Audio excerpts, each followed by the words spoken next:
This isn't. I've known about Brother Copeland. Brother Copeland. Now all of a sudden he's a brother. Well, he's a brother in Christ.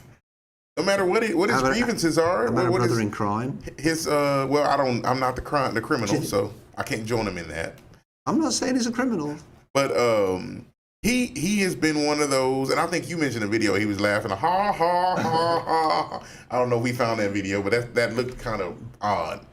Unfortunately, do you think religion involves in politics? I think politics should be in religion. But I think politics should be in religion. I think there should be an element of belief in politics, but at this point, it's not. We're not. This isn't a Christian nation anymore. I think Texas is, because I agree. I can't buy liquor on Sunday. Why? Well, that's a rule. That's not Christianity. That's just a rule of commerce. That's how it's been. Which was influenced because you go to church on Sundays, and so you shouldn't drink. But if you think back, a lot of businesses just weren't open on Sunday, and it just never changed. How about the recent abortion changes? You don't think that's political? Abortion? About banning abortion? It has been made political. You don't Absolutely. think it is? It is. It's been made political. It's political. Is it religious? Is it religious or political? What are you asking? What I'm saying is, should religion be in politics? And you said yes. I said there should be an element of belief. So the answer is yes. You can't come in the middle. It's either a yes question or a no question. Why can't I? Because you're avoiding the question. No, I'm not avoiding the question. I'm answering you. I think there should be an element of it. So if you take there should be some or none, then it would be yes. In Texas, there is. Okay, so if I say yes, there should be an element of it. I live in Texas. So it doesn't concern me about the other places. You can't buy booze on a Sunday morning. It doesn't bother me because I don't drink. Well, it does bother people if they do drink. It doesn't affect my life. You don't drink and I don't drink, so from that point of view, it's a bad example. But how about the recent abortion changes? What about it? Do you think that's a political decision? That's an individual decision on how. No, it's not. No, it's not. It is. Greg Abbott put it in place. That's an individual decision on whoever decides they want to do it. If you want to do it, that's your business. I mean, I agree the whole idea about putting a condom on, but the truth of the matter is, do you think that's been made as you said, it's been made a political decision, correct? It's been made a political decision because it's in court. So does a woman have a choice? She does have a choice. To have an abortion or not? She has a choice. To what? To have a baby or not. So if it happens for rape or something else? She still has a choice. For what? To have a baby or not. I'll have it. What? So what? Within the 6 weeks? Absolutely. That's a choice. But a woman can't tell. You're asking me if she has a choice, and I'm telling she does. Now, the time frame I can't control. They can't make a decision within 6 weeks. The time frame I can't control. I have no control over that. You just asked me if she has a choice, and I said she does. But is that a real choice? It's all relative, right? Because if it happens and you don't find out until later, you may feel like, you know what, I really don't have a choice. Right? My back is up against the wall. Okay, so if I had a daughter that was pregnant, all right, do you think it's right that the next door neighbour should be able to make X amount of money to say, well, she's pregnant and she's getting aborted? What? Yeah, that's part of the bill. You can turn people in. That's part of the bill. So, like, if I found out your daughter was having an abortion, I can report it, and they actually pay me to. Do you think that's right? That. So, how do you prove that though?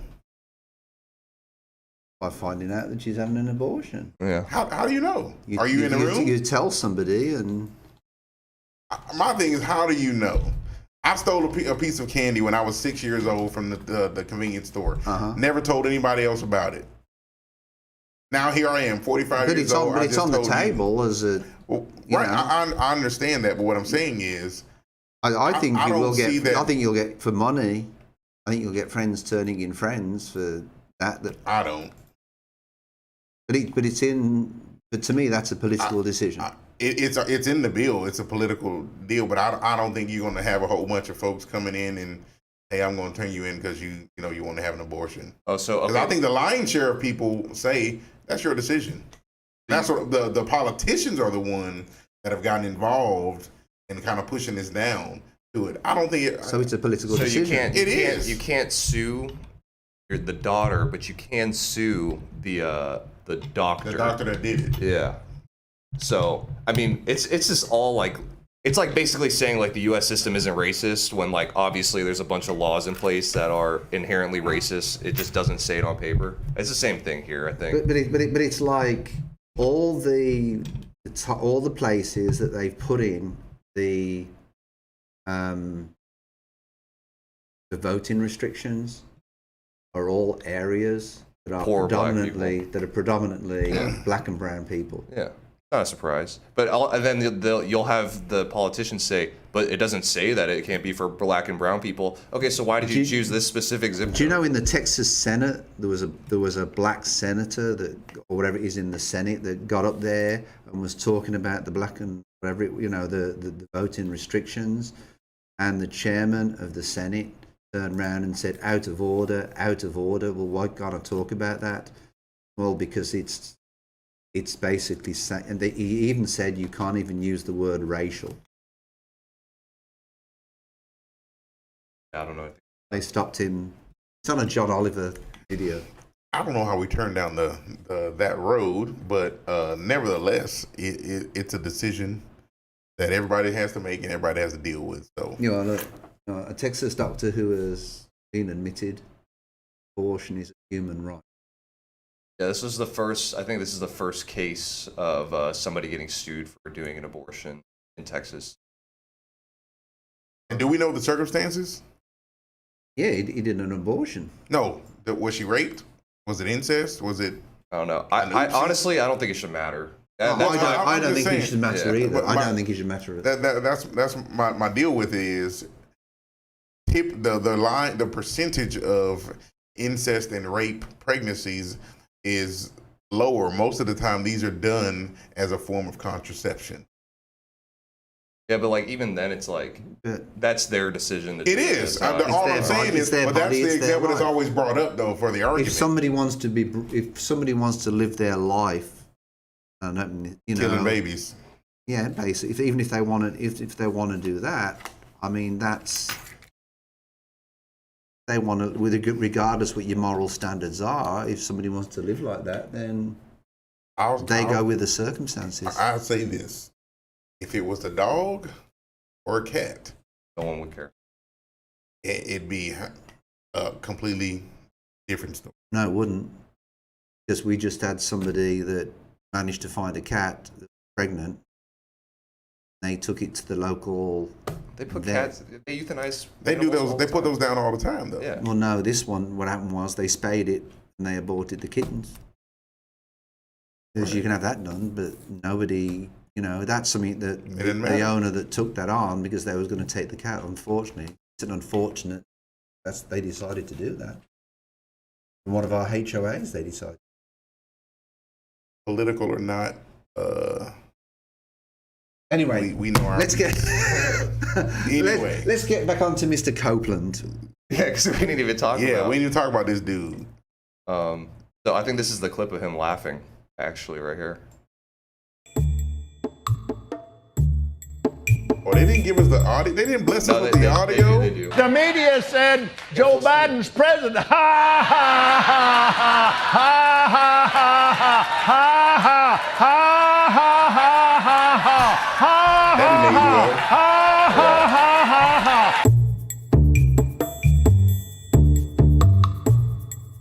I think this is what happened. COVID-19. Oh, here we go. COVID-19. I don't have it anymore. I don't know nobody was sitting on the front row. The wind of God. The wind of God. On Did you. it catch COVID? You are I don't know if he's destroyed better. forever, You are destroyed. Even if he did, I feel like and you'll Kenneth never would be die. back.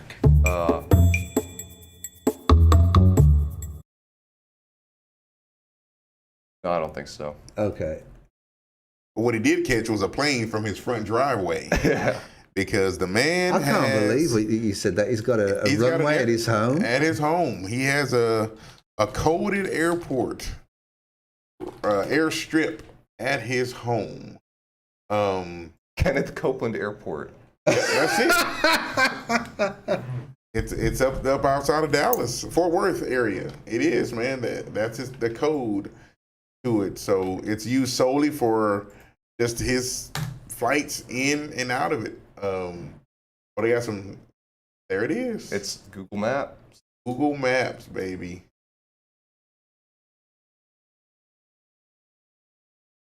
Jeez. Oh, it's attached to the church? Why is the? Well, it's in the church's name, and they interviewed him about it.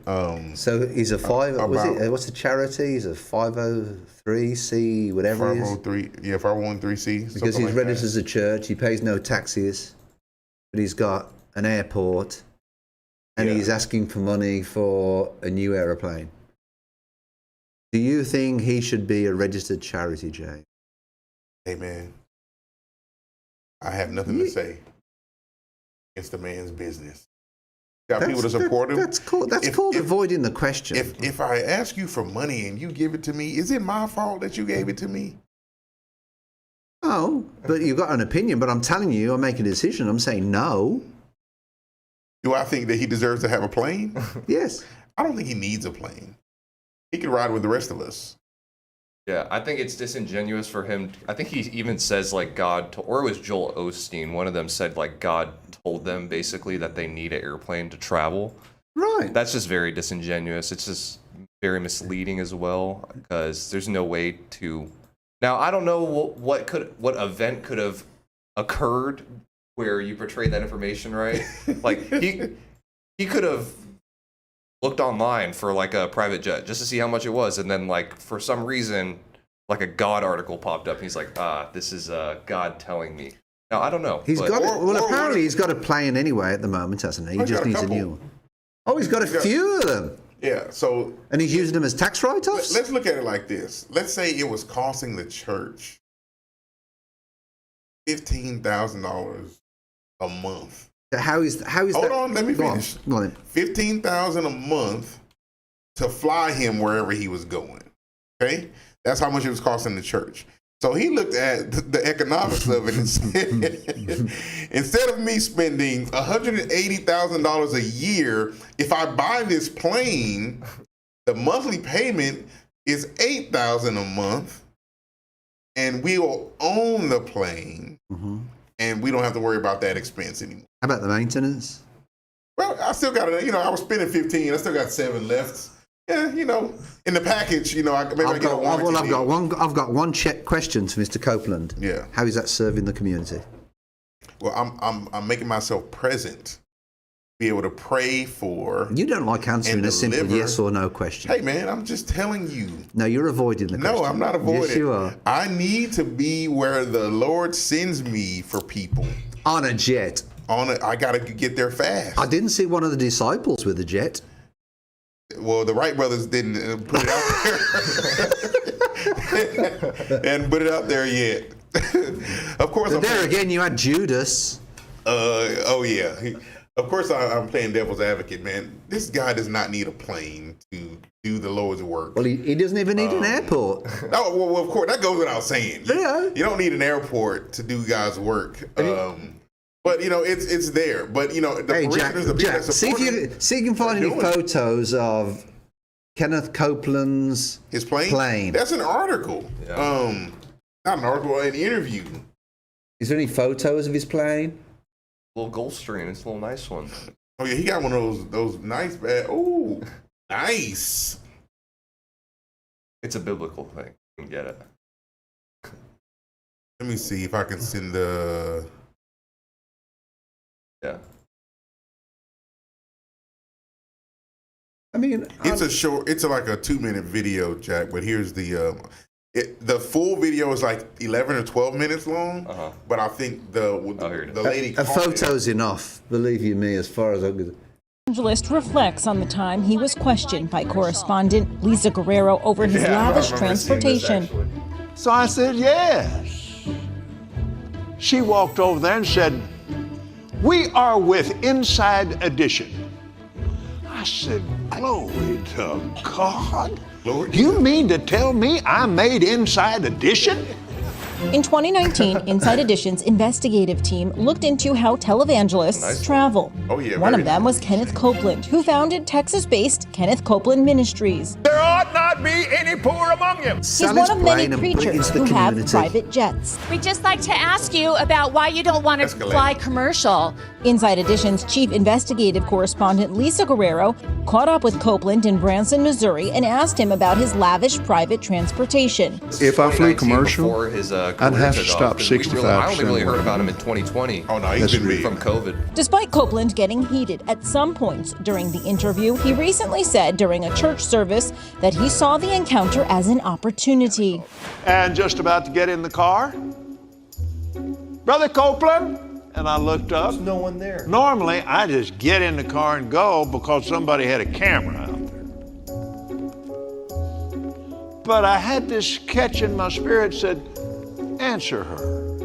Well, Okay, Brother answer Copeland, you own a $45 million airplane. Inside Edition did not say that Copeland owned a $45 million airplane. The cost of the jet purchased by the televangelist was not publicly available, so we had gone to ask him about it.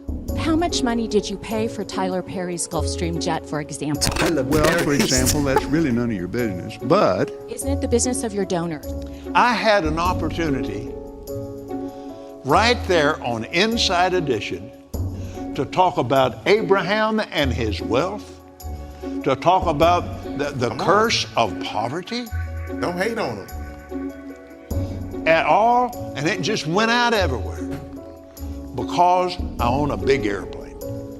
Copeland reiterated what he told Inside Edition in 2019, that while the jet he uses may look luxurious, Here's what I'll say to this, to all of you critics and detractors. You can't blame the man. You got to hear the message. If you take your focus off of all of the other stuff, if it's the message that you need in your life, take the message. If not, leave. And I agree with you. But for the people that abuse it, take that 45 million and feed some of the people on the streets and on the corners. That's a lot of coins. That's a lot of bitcoins. That's a lot of Bitcoins. Take that 45 million and feed the people on the streets and the people that are homeless. That's my point. Now I will say no knock on Kenneth Copeland. Don't know him personally. I know he has a huge ministry, and but I'm getting to know him pretty quick. But yeah, this is the light that shines so. It's greatly. people like this, though, to me, that really give religion a bad name. It's the light that shines so greatly about this type of stuff, rather than, because I'm sure that this guy's helped somebody in life. We can't just say that he's never done anything for anybody. But when you put the magnifying glass on this, it's like, come on, bro, 45 million, that's a lot of money to help somebody. But it is what it is. Yeah, and you hear about people more quickly when it's adversity exactly. than when it's more genuine. Absolutely. It's just more attractive. Are there people in religion that help the community? Yes. Absolutely. All right. But to me, for people like this, I think it doesn't help the cause. He needs to learn from Joel Osteen. Hey, Joel, man, he's got a couple of Rolls Royces apparently. He's got a Ferrari. But a lot of his money comes from his book sales. So so what I do with that cheese is my money. See, that's where I disagree. Well, that's where I disagree. No, I think you can do what you want with your money, but it's just like I was under the impression that it was more about like a quality lifestyle. You don't want to like flash over anyone else. But maybe my understanding of it is incorrect. So that's why I don't talk about it. If you make it if you make your money on the pretense through your church and your religion, then I don't think that's the case. So you think that preachers should be poor? No, not at all. So not at all. Can't have but nice I don't think they nice should houses? abuse the system. That they don't pay any taxes because they go under the which is, you understand? That's what I'm saying. I don't hate on nobody that don't want to pay taxes. So that for me, because I don't want to pay them either. But my deal is But I think everybody should pay their fair share. I don't think they should be overtaxed. My whole thing with taxes is, I'm going to use Jack as a perfect example. he makes $23,000 and he pays more taxes as a percentage than I do. Well, I don't think that's right. he hasn't grown to be able to take advantage of those loopholes, but I will counter that with this. What would be a feasible amount, or would be the limit for me to, as far as living? So let's say I don't buy a $45 million plane, but I live in a $1 million home and I drive a Bentley.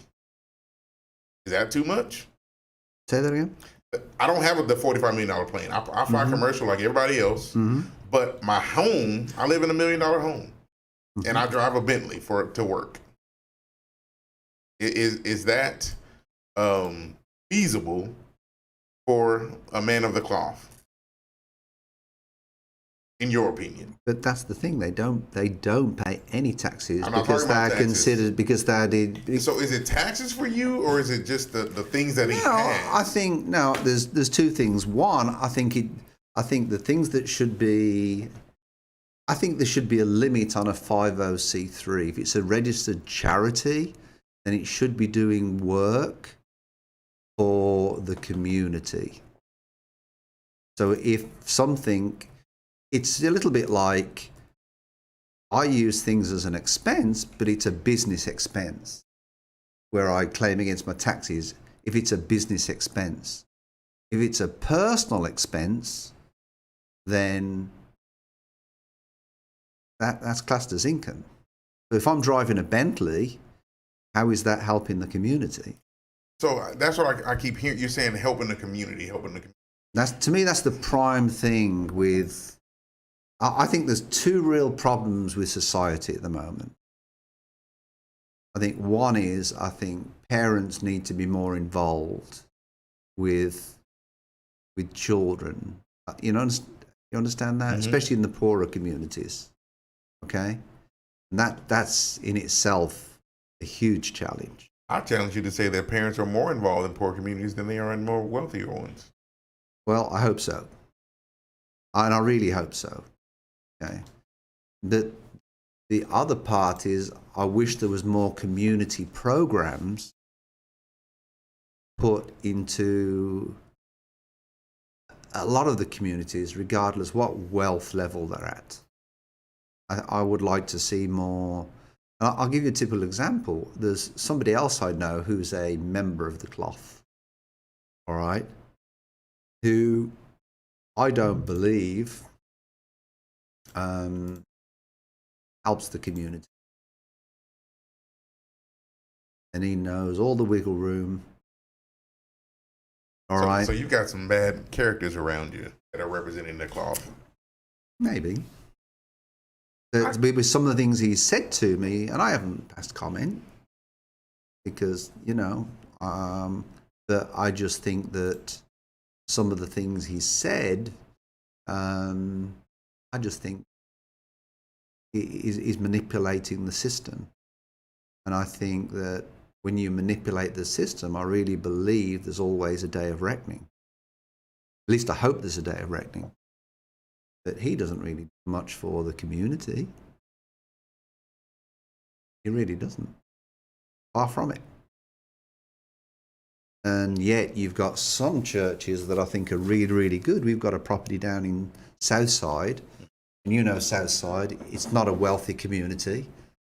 And we actually manage an investment property there, and right next to it, there is a little African-American church. And I can't tell you how proud I was when I went to do a business inspection, a property inspection at this church at 9 o'clock on a Sunday morning. And there's an African-American lady walking in, and went, "Hello, how you doing? Da, da, da, da, da." And the first thing she said to me was, "Do you want to come into the church?" Now, I'm not religious, says, "Well, I've got to do a property inspection." And then within 10, 15 minutes, she's in there and she's playing the piano. I sat on the brick wall for 5 or 10 minutes just to listen to her play the piano. That they do a lot of work in that community, right? They don't have the dollars that they have, but they have a value to that community. Should they be a 501c3? on the face of it that I've seen, I think so. If they're a church, they are. I know, but that's what I'm saying. But there's some people out there that I do believe manipulate the system. And yet I know, as I said to you, I know somebody else from a different type of church.